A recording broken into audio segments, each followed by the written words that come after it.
Continuamos con nuestra clase de ética cristiana. Estamos ahora con el segundo mandamiento. El segundo mandamiento, volvemos a leer lo que dice para nosotros Éxodo capítulo 20. Lo resumimos usualmente como no te harás imagen, pero hay mucho más. No te harás imagen, ni ninguna semejanza de lo que esté arriba en el cielo, ni abajo en la tierra, ni en las aguas debajo de la tierra. No te inclinarás a ellas, ni las honrarás, porque yo soy Jehová tu Dios, fuerte, celoso, que visito la maldad de los padres sobre los hijos hasta la tercera y cuarta generación de los que me aborrecen, y hago misericordia a millares, a los que me aman y guardan mis mandamientos.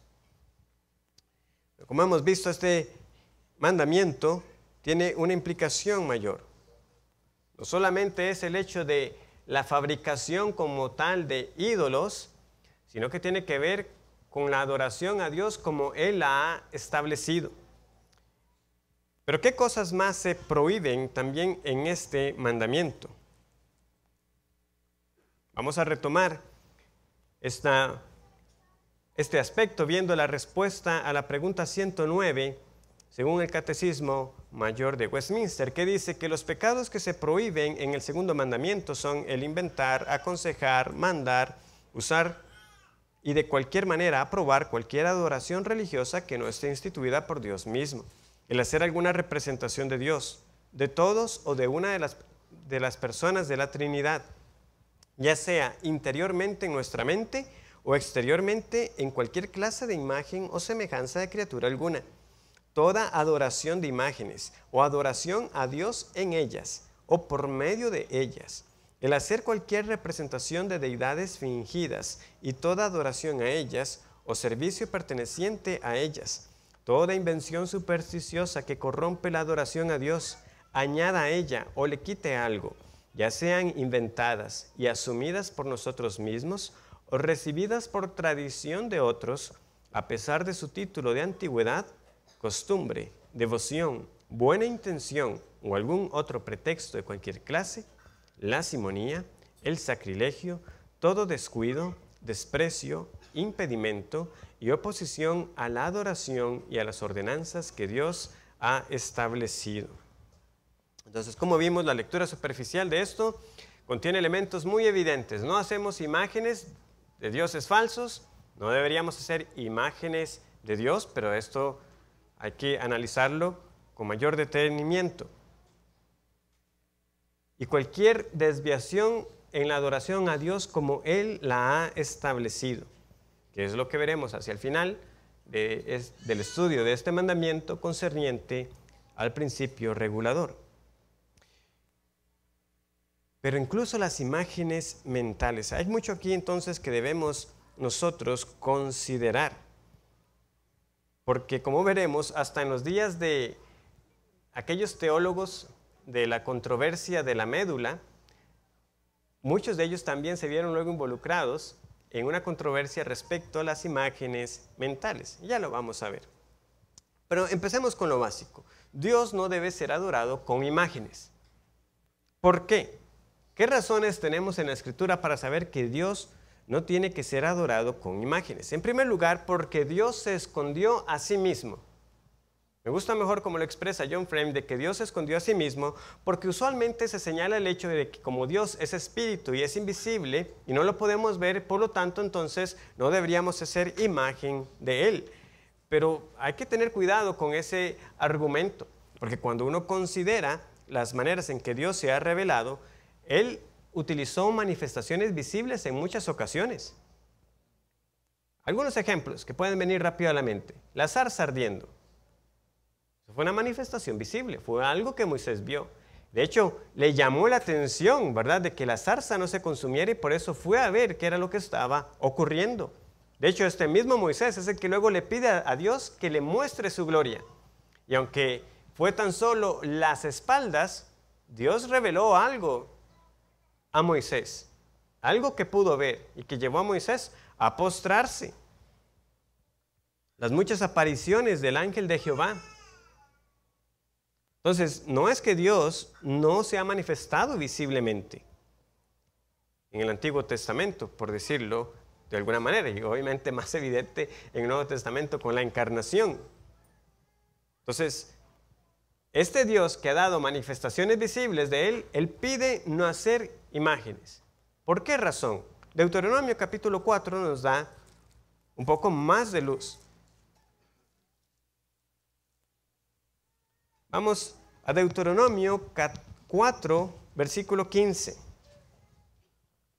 En Reina Valera hay un subtítulo bastante explícito, advertencia contra la idolatría. Dice así: guardad pues mucho vuestras almas, pues ninguna figura visteis el día que Jehová habló con vosotros de en medio del fuego, para que no os corrompáis y hagáis para vosotros escultura, imagen de figura alguna, efigie de varón o hembra, figura de animal alguno que está en la tierra, figura de ave alguna alada que vuele por el aire, figura de ningún animal que se arrastre sobre la tierra, figura de pez alguno que haya en el agua debajo de la tierra, no sea que alces tus ojos al cielo, y viendo el sol y la luna y las estrellas, y todo el ejército del cielo, seas impulsado, y te inclines a ellos y les sirvas, porque Jehová tu Dios los ha concedido a todos los pueblos debajo de todos los cielos.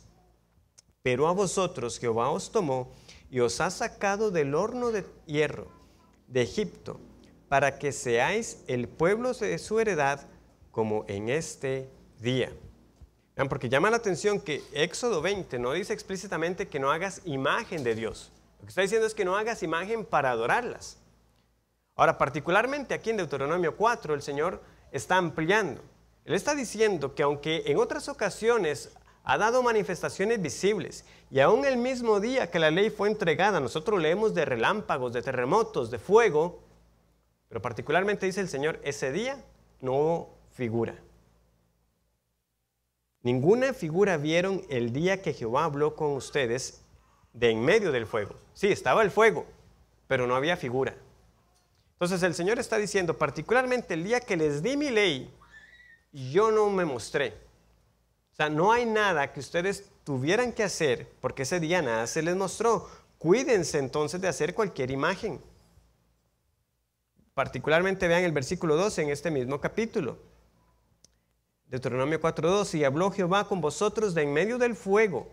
Oísteis la voz de sus palabras, mas a excepción de oír la voz, ninguna figura visteis.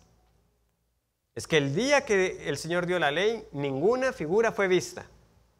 Entonces Dios se escondió a sí mismo y Él muestra que esto fue intencional, tiene relevancia. Ese día solo oyeron mi voz, ninguna figura se les mostró, por lo tanto, no hagan figura. Además, el Nuevo Testamento es sumamente claro de que la idolatría y particularmente el hacer figuras sigue siendo algo ilícito.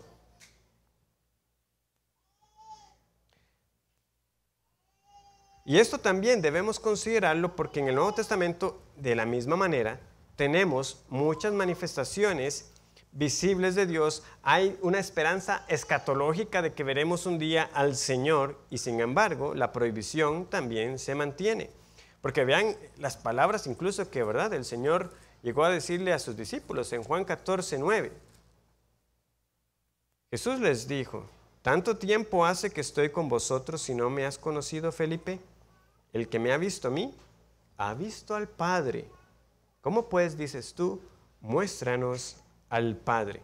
¿Se reveló Dios visiblemente en el Nuevo Testamento? Claro que sí. En Cristo tenemos la imagen misma de Dios, la imagen misma de su sustancia. El que me ha visto a mí, ha visto al Padre, incluso dijo el Señor. Si vamos a Mateo 5:8, aquí vemos parte de esa esperanza, ¿verdad?, escatológica que les mencionaba. Bienaventurados los de limpio corazón, porque ellos verán a Dios. El que ha visto a Cristo, ha visto al Padre. Un día tenemos la esperanza de que veremos a Dios. 1 Corintios 13:12. nos reafirma lo mismo.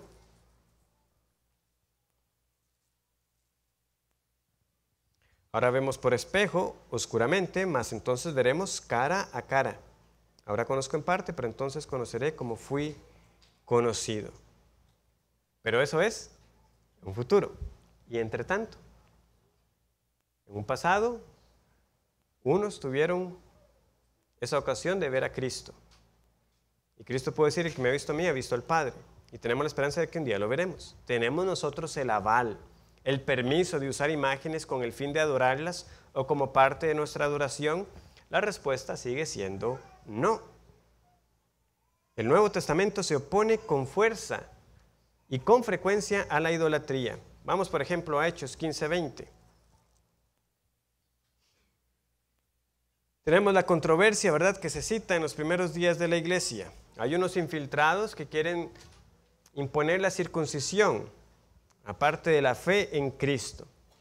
Como resultado, se envía una carta a las iglesias compuestas en su mayoría por gentiles. ¿Y de qué se les pide que se abstengan? Versículo 20. Sino que se les escriba que se aparten de las contaminaciones de los ídolos, de fornicación, de ahogado y de sangre. Esto mismo se repite en el versículo 29, que os abstengáis de lo sacrificado a ídolos, de sangre, de ahogado y de fornicación, de las cuales cosas si os guardaseis, bien haréis. Pasadlo bien. Hechos 17. Es una porción extensa, ¿verdad? De los versículos 16 en adelante tenemos la situación de Pablo estando en Atenas. Pero ¿qué es lo que ocurre? ¿Verdad? ¿Qué es lo que ocurre? Dice que Pablo los esperaba en Atenas, que mientras Pablo los esperaba en Atenas, su espíritu se enardecía viendo la ciudad entregada a la idolatría. ¿No? Es muy claro, ¿verdad?, la oposición que tenemos en la Escritura respecto a los ídolos. Romanos 2:22. Esto es parte de otro argumento, pero rescatemos el principio que hay ahí. Tú que dices que no se ha de adulterar, adulteras. Tú que abominas de los ídolos, cometes sacrilegio. Y así podemos continuar. Ahí les he puesto muchas más citas. Veamos solamente dos más, no solamente para ver lo que Pablo ha escrito. Veamos también Primera de Pedro 4:3.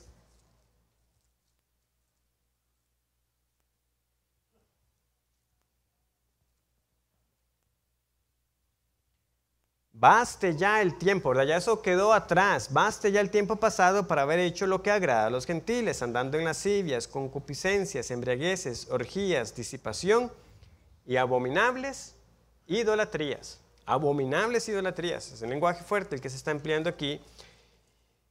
Y tenemos, ¿verdad?, esa conclusión tan directa del apóstol Juan en su primera carta. Primera de Juan 5:21. Hijitos, guardaos de los ídolos. Amén.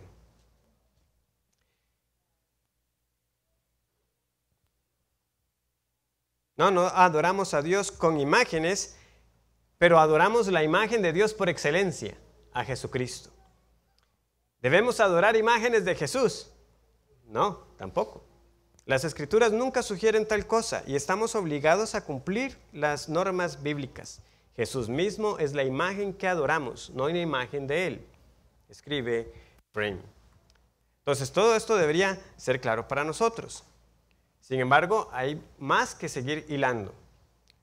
Es el hecho, ¿verdad?, de no tener imágenes con el fin de adorarlas. Pero el Nuevo Testamento no nos da a nosotros descripciones detalladas de la apariencia de Cristo. Eso también es importante señalarlo.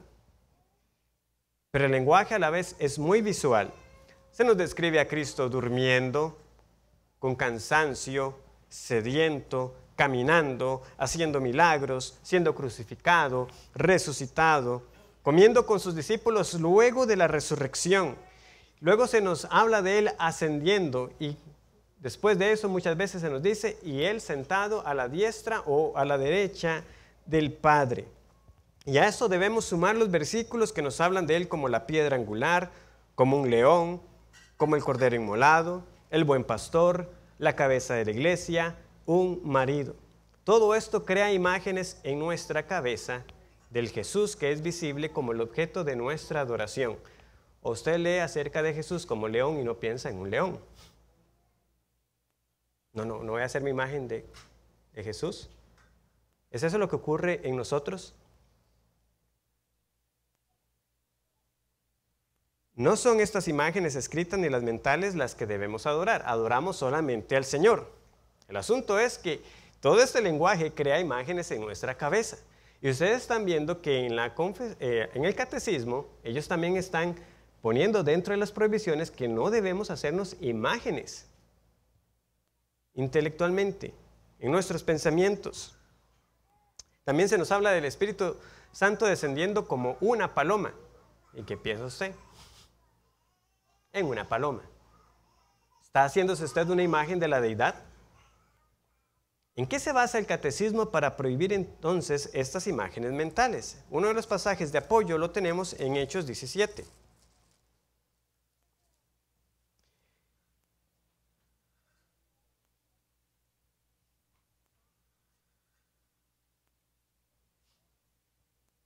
Volviendo al incidente de Atenas,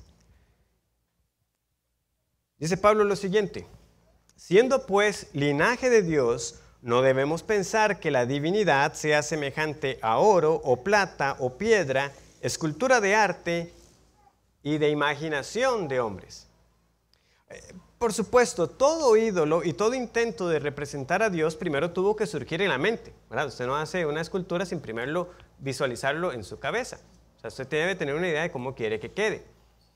Si usted no es hábil, pues obviamente se imagina un dibujo en su mente y lo que le queda en el papel, bueno, es garabato.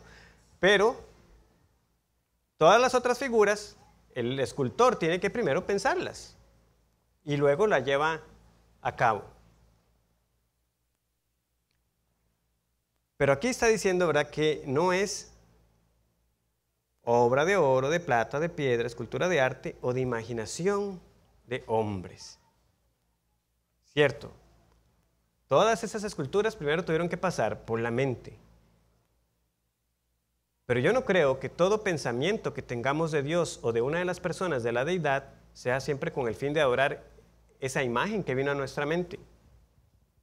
O que lo estemos viendo como un medio para adorar a Dios. Por eso yo coincido con algunos que aquí estamos ante una imposibilidad. ¿Es realmente posible no tener un cuadro en nuestras cabezas cuando leemos de Cristo como el pan de vida? ¿Es pecaminoso tan siquiera considerar por un momento en nuestra mente, no el rostro de Jesús, pero tan siquiera pensar cuando Él extiende su brazo para sanar, imaginarse un brazo humano siendo extendido cuando lo estamos leyendo? Este concepto de tener imágenes mentales llegó al punto que involucró, como les decía al inicio, a algunos de los teólogos que también estuvieron presentes en la controversia de la médula o de Marrow. ¿Por qué? Bueno, si recuerdan brevemente en el curso de Evangelio y Ley, lo que vimos fue que entre hermanos, ¿verdad?, porque todos se adherían a la misma confesión de fe, hubo aquellos que estaban viendo un peligro en que se estuviera cayendo en el antinomianismo, es decir, sin ley, y los otros estaban acusando a este grupo de que ellos más bien estaban siendo legalistas. ¿Por qué? Porque estaban hablando de un preparacionismo, de reunir condiciones previas para ir a Jesús, cuando los otros lo que querían rescatar de las Escrituras era ese llamado simple y llano de ir a Cristo tal y como somos, pero no nos deja como somos. Eso también ellos lo estaban enfatizando. Entonces, varios de estos hombres, entre ellos uno de apellido Erskine, Ralph Erskine, también se involucró en una serie de correos a la antigua, ¿verdad?, escritos a mano, se lo enviaba, alguien hacía una carta, la leía, le rebatía, como dice usted en tal punto. Esos eran los debates entonces, no eran esos comentarios de Facebook con GIFs, ¿verdad?, animados. Esa era la manera en que usted tenía que resolver las cosas, haciendo argumentos bien pensados, leyendo a conciencia la carta que el otro enviaba. El asunto es que empezaron, pues sí, a enviar correspondencias unos contra otros. respecto a este punto. Me imagino que aquí la mayoría ha leído los tomos que tenemos de Portavoz de Gracia. Pero en un artículo que ellos tienen acerca de las imágenes mentales, ellos ponen esta nota al inicio. Ellos siempre hacen esta aclaración en todos sus folletos, que ellos no necesariamente apoyan todos los puntos de vista de los autores que publican, pero en este particularmente pusieron todo un párrafo extenso para aclarar lo que está sucediendo aquí. Vean la nota que ponen. En el despertar evangélico de 1740 surgió una controversia en Escocia sobre el tema de imágenes mentales. El punto principal de la cuestión era, ¿puede una imagen mental de Cristo ser idólatra? Estalló una guerra de panfletos entre James Rowe, hombre usado por Dios en los avivamientos escoceses, y Ralph Erskine, uno de los predicadores más renombrados de su época. Esta guerra de folletos nunca llegó a una conclusión satisfactoria, sino que simplemente se fue esfumando. En general, nuestros sentimientos coinciden con Erskine.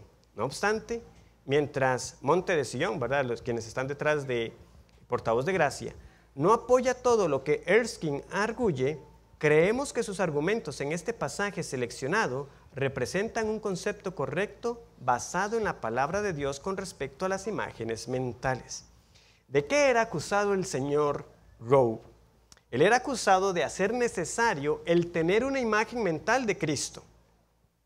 Inicialmente, lo que Erskine hace es que él toma un extracto de la carta que él envía a otro hombre de apellido Fisher, como le digo, porque esto era entre varios que estaban haciendo intercambio de correspondencia. Y yo lo leo y yo le digo, qué raro, yo aquí no noto nada extraño. Vean lo que escribe, por ejemplo, Rowe. Cuando pensamos en nuestro Señor Jesucristo, quien para siempre es Dios y hombre en dos distintas naturalezas y una sola persona, tenemos que concebirlo como un hombre real y verdadero. Esto es lo que yo llamo una idea imaginaria de él. Señor Fisher, por favor dígales a las personas sinceras y bien intencionadas en su próxima advertencia que la verdad simple y llana de lo que he afirmado aquí es que no podemos pensar en Jesucristo como realmente es, Dios hombre, sin pensar en Él como hombre y como Dios, y con el uso de las mismas facultades y poderes que usamos para pensar y concebir a otras personas. Lo que él está diciendo es, si Jesucristo es Dios hombre, debemos pensar en Él como hombre. De entrada yo digo, hasta ahí estamos bien. Él dice, a veces nosotros pudiéramos imaginarnos a otros hombres de la Escritura que, como Enoc, como Elías, ¿cómo habrán sido? Él dice, algo similar pudiéramos hacer con el Señor. ¿Cómo pudo haber sido la apariencia de Él? El asunto es que Él lo está llevando luego más allá. Parece que Él está haciendo necesario tener esa imagen como parte de la fe. Y no solamente eso, sino que Él está diciendo que esas imágenes que podamos nosotros derivar de la palabra de Dios son imágenes auténticas de Cristo. Vean lo que Él dice. Y este es un Cristo tan verdadero como lo es Cristo en la palabra, siempre que sea una idea de Él que coincida con la palabra. Y ahí uno tiene que decir, un momento, una cosa es una imagen que venga a mí por causa de lo que leo en la palabra, y otra cosa es yo creer que esa imagen que me estoy haciendo en mi cabeza sea una representación auténtica de Cristo. Y ahí es donde empezamos a ver que ya la cosa no pinta muy bien. Entonces, él en lugar de reconocer que cualquier cuadro mental, aunque derivado de la palabra, siempre será imperfecto, él insistió en que eran auténticas y todavía más que podían ser parte de nuestra fe. Por eso Erskine identificó como un problema no solo cualquier imagen mental, que cualquier imagen mental sería falso, sino que este señor estaba haciendo esta imagen objeto de la fe, que para creer era necesario que usted tuviera un cuadro de cómo era la apariencia de Cristo. En fin, el intercambio, como les digo, siguió por mucho más. Y Erskine al final, pues tampoco, al menos en ese tratado, no trata abiertamente el aspecto de, ok, está bien, lo que Rowe está diciendo está mal. O sea, no podemos dar por imágenes auténticas, ¿verdad?, esos cuadros mentales, aunque sean derivados de la palabra. Pero él no trata directamente el asunto de si es en sí mismo un pecado tener tan siquiera una imagen mental. Me parece que él reconoce que son una realidad y que son un peligro cuando este lenguaje de fe y de creer aparece, porque entonces las hacemos parte de nuestra adoración. Todo esto yo lo digo, hermanos, para que veamos hasta dónde pueden llegar las ramificaciones. Hermanos que ciertamente amaban al Señor y querían ser bien celosos de cómo guardar los mandamientos del Señor. Yo al menos estoy expresando aquí lo que entiendo. No es posible, al menos desde mi punto de vista, que uno lea la Escritura sin hacerse imágenes de lo que ocurre en ella, porque es lenguaje verbal, visual. Pero nunca voy a decir que eso que pueda venir a mi mente a la luz de la palabra, aunque yo haya pedido el auxilio del Espíritu Santo para estudiar la palabra, que yo las dé como imágenes verdaderas del Señor, porque no se nos ha dicho cómo es su apariencia, y mucho menos pues llevar esas imágenes a alguna representación y darlas por válidas y auténticas y hacerlas parte de mi fe. Muy bien, pero el segundo mandamiento no solamente nos dice que no debemos hacer imágenes, sino que da razones anexas para no hacerlo. Si notamos, ¿verdad? Éxodo 20 nos dice, porque Jehová, tu Dios, es fuerte y celoso, y que castiga la maldad y que también hace misericordia. Dice el Catecismo Bautista en su pregunta 57, ¿cuáles son las razones anexas al segundo mandamiento? Las razones anexas al segundo mandamiento son la soberanía de Dios sobre nosotros, su derecho de propiedad sobre nosotros y el celo que Él tiene por su propia adoración. Vamos a ver algunos de los pasajes de apoyo. Vamos al Salmo 95. Bueno, y si alguno tiene preguntas respecto a los cuadros de Jesús, las películas, eso viene más adelante. Aquí simplemente estaba tratando las imágenes mentales. Salmo 95.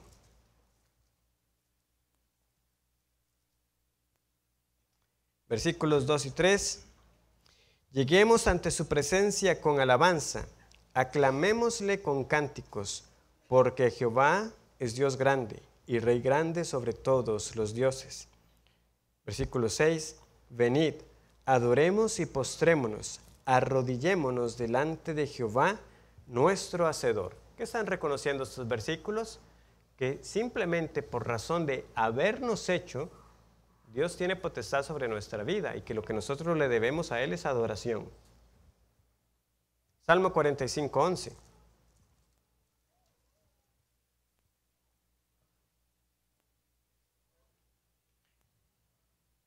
Y deseará al rey tu hermosura, e inclínate a él, porque él es tu Señor. Éxodo 34. Éxodo 34, 13 y 14.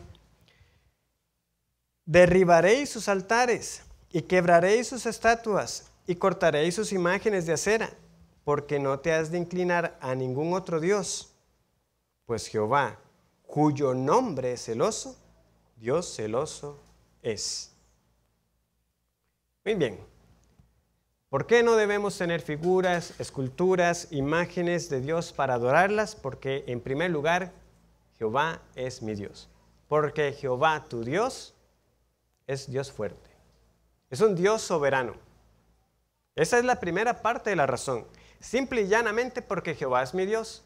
Y recuerdan lo que les había dicho, cuando tenemos esa expresión, posiblemente estamos teniendo una referencia al primer mandamiento. Porque el primer mandamiento me dice que yo no debo tener dioses ajenos delante de mí. Mi único Dios es Jehová, mi Dios. Entonces, por el simple hecho de que Jehová es mi Dios, apelando al primer mandamiento y al prefacio, porque este Dios es mi redentor, yo debo acatar lo que Él dice. Este Dios que me ha rescatado de mi esclavitud espiritual, tiene derecho sobre mi vida, y si me prohíbe algo, yo le obedezco. Así de sencillo. ¿Por qué no voy a hacerme imágenes? Bueno, porque el Señor lo dijo. Porque Él es mi Dios. El Dios que me rescató me puede mandar lo que quiera. Y me ha mandado particularmente que no haga esculturas, que no haga imágenes para adorarlas. Es un Dios además soberano, porque es descrito como ¿qué? Como el Dios fuerte.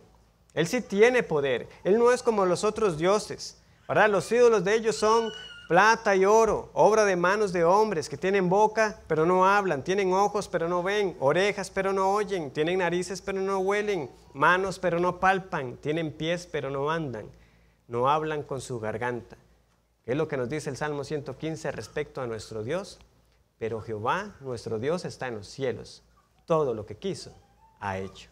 Salmo 115, 3. Esa es la gran diferencia. Los otros pueden tener sus ojos, pueden tener sus orejas, pero nada pueden hacer. Pero nuestro Dios que está en los cielos, que particularmente no mostró figura el día que dio la ley, Él sí puede hacer todo lo que quiera. Es un Dios soberano, es un Dios omnipotente. De nuevo, lo que Él pida, se cumple, porque tiene potestad sobre nosotros. Además, es descrito como un Dios celoso.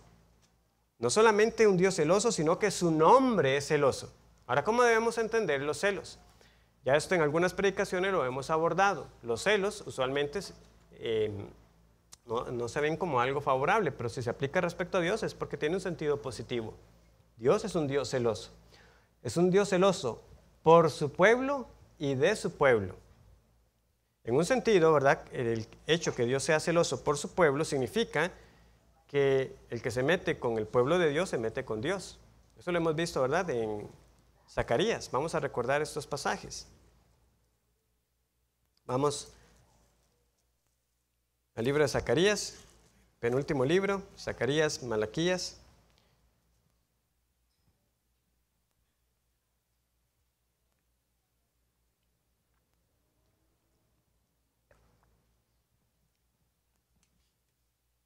Es un lenguaje que lo pone a él como marido, no es indiferente lo que le pase a su pueblo. Así como un marido no sería indiferente con lo que suceda con su esposa, dice Zacarías 1:14, me dijo el ángel de Jehová que hablaba conmigo, clama diciendo, así ha dicho Jehová de los ejércitos, celé con gran celo a Jerusalén y a Sión. Como les dije, esta porción se puede entender como estoy celoso por Sión. Nosotros, el pueblo del Señor, sí, el Señor dice de nosotros, yo tengo celo por ustedes. Capítulo 2, versículo 8. Porque así ha dicho Jehová de los ejércitos, tras la gloria me enviará Él a las naciones que os despojaron, porque el que os toca, toca a la niña de su ojo. ¿Recuerdan también este sermón? ¿Recuerdan cómo algunos judíos tenían problema con este versículo? De que no podían concebir de que alguien tocara como el ojo de Dios. Bueno, es que Dios no tiene ojos, pero este es el lenguaje que Él utilizó para entender, como nosotros somos de cuidadosos con nuestros ojos. Bueno, así dice el Señor, el que se mete con el pueblo es como si tocara a la niña del ojo del Señor. ¿Por qué? Porque Él tiene un celo por nosotros. Entonces, si Él nos dice, no se haga imagen, lo está diciendo porque nos está cuidando a nosotros, por ese mismo celo que tiene por nosotros. Pero también hay un sentido en que es celoso de nosotros, es decir, el Señor no comparte a su pueblo. Él nos exhorta a que le sirvamos solamente a Él. De nuevo, con esta figura de siendo nosotros entonces la esposa del Señor, es el hecho de que nosotros no nos vayamos tras los ídolos, como se ilustra en Oseas, ¿verdad? Que eso era irse tras otros hombres, la prostitución espiritual, ilustrada en cómo Gomer dejaba al profeta. Vean lo que dice Oseas, capítulo 3, versículo 3. Y le dije, tú serás mía durante muchos días, no fornicarás ni tomarás otro varón, lo mismo haré yo contigo. Aquí está la relación descrita. Dios solamente para nosotros y nosotros solamente para Dios. No se comparte. ¿Por qué Dios me pide que no me haga imágenes? Porque eso es como yo dejándolo a Él. Sería apartarme de Él. Él me está diciendo, no lo haga, porque soy un Dios celoso. De nuevo, es lenguaje para que nosotros entendamos. Dios no se manipula emocionalmente en ese sentido de esos arrebatos de celos como uno los pudiera tener. Pero es para que entendamos. Dios está diciendo, no lo hagas. Yo soy un Dios celoso. Adóreme solamente a mí. También es un Dios justo, ¿verdad? Dice, volvamos de nuevo a Éxodo capítulo 20.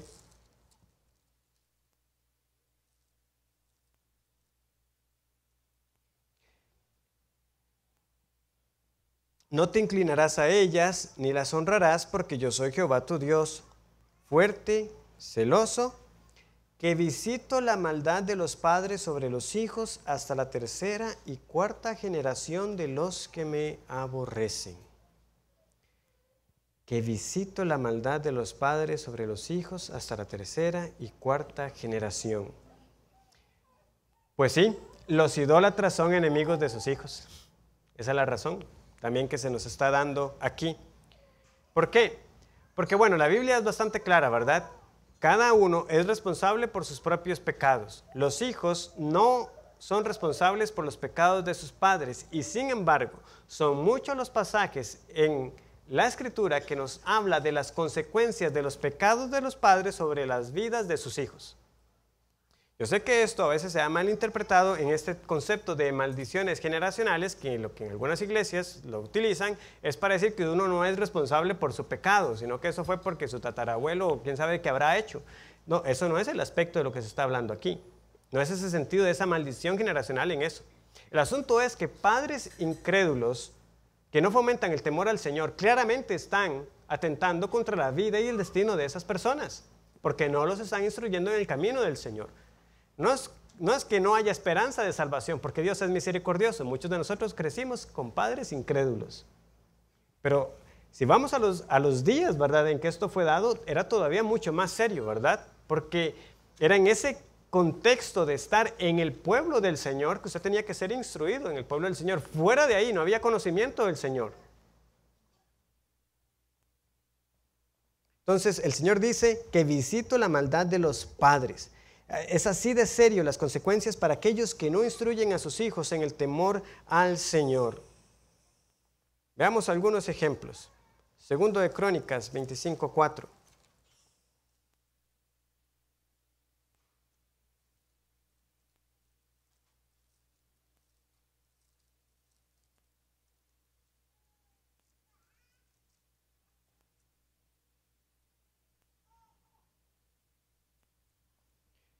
Por ejemplo, vean lo que hace este rey. Versículo 3 para que tengan el contexto.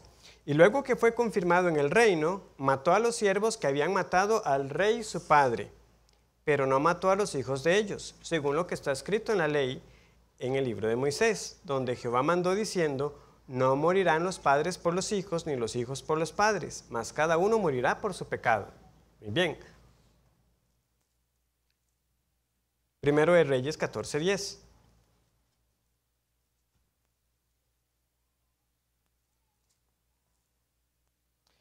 Jeroboam fue un rey sumamente impío, ¿verdad?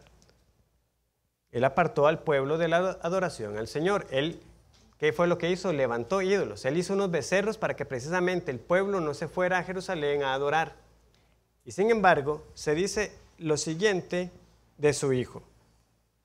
Por tanto, he aquí yo traigo mal sobre la casa de Jeroboam, y destruiré de Jeroboam todo varón, así el siervo como el libre en Israel, y barreré la posteridad de la casa de Jeroboam como se barre el estiércol hasta que sea acabada.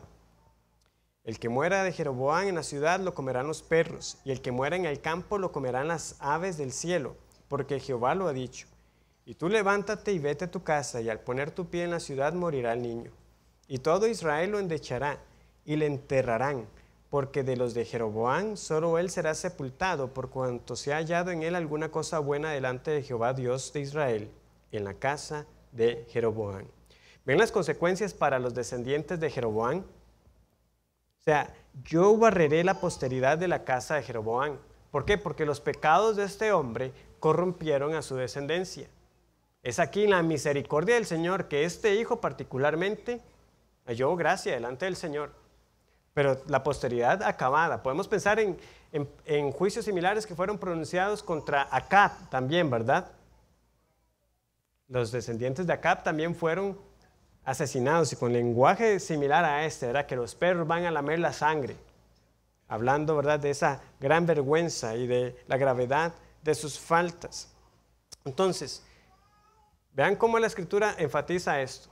Los hijos no mueren por los padres, o sea, por los pecados de los padres, pero los pecados de los padres traen ruina a la vida de sus hijos. Eso debe ser bastante claro.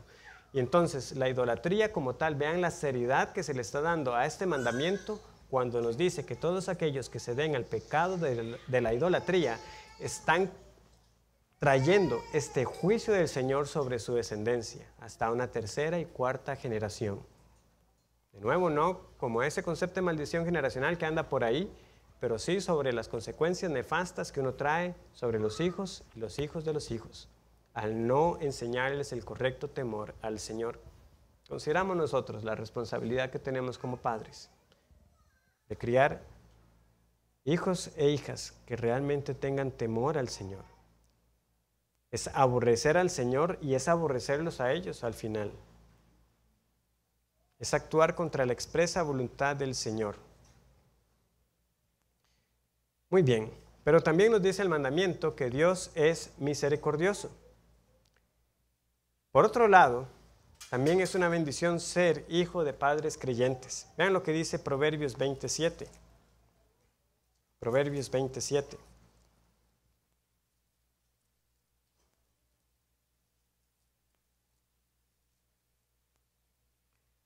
Camina en su integridad el justo, sus hijos son dichosos después de él.